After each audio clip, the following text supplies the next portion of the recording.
Atlantis lifted off on time into a clear blue Florida sky, carrying the 7-member crew on mission STS-117. With the June 8th launch, Commander Rick Sturckow, pilot Lee Archambault, mission specialist James Reilly, Stephen Swanson, Patrick Forrester, Danny Olivas, and Clayton Anderson were off to carry out the next phase of construction on the International Space Station.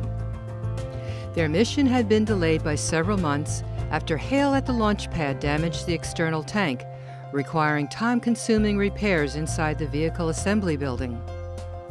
Once Atlantis and crew reached the orbiting outpost, the astronauts installed the starboard 3 and 4 truss segment with its solar arrays. The installation and activation took 4 spacewalks, bringing the additional power supply to the station online. During the first spacewalk, Jim Reilly and Danny Olivas connected power and data cooling cables, released launch restraints, and deployed the 4 solar array blanket boxes on the S4 truss. Next up, spacewalkers Patrick Forrester and Stephen Swanson prepared the solar alpha rotary joint between the S3 and S4 truss segments for rotation. From inside, the crew also began the retraction of the solar array blanket atop the P6 truss. Reilly and Olivas conducted the 3rd spacewalk.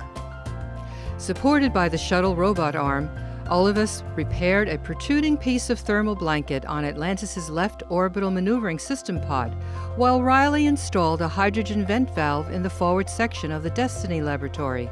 The two moved to the top of the P6 truss to assist in completing the retraction starboard side solar array wing.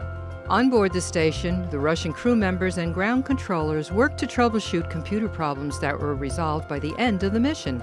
Forrester and Swanson completed the 4th and final spacewalk of the mission, wrapping up all the planned tasks and finishing some jobs that will reduce the workload for future spacewalkers. Along with supplies, Atlantis also delivered Clayton Anderson, who assumed the role of Expedition 1516 flight engineer. He replaced astronaut Sunita Williams, who arrived at the station in December aboard Discovery during mission STS-116, giving her the record for a long-duration single spaceflight for a woman. With their work complete, Atlantis and crew had to extend their time in space by another day when bad weather in Florida prevented landing. The next day provided no weather relief, so the crew ended its 5.8 million-mile mission at Edwards Air Force Base in California. The perfect touchdown at the desert runway brought to a close another successful shuttle flight and space station construction milestone.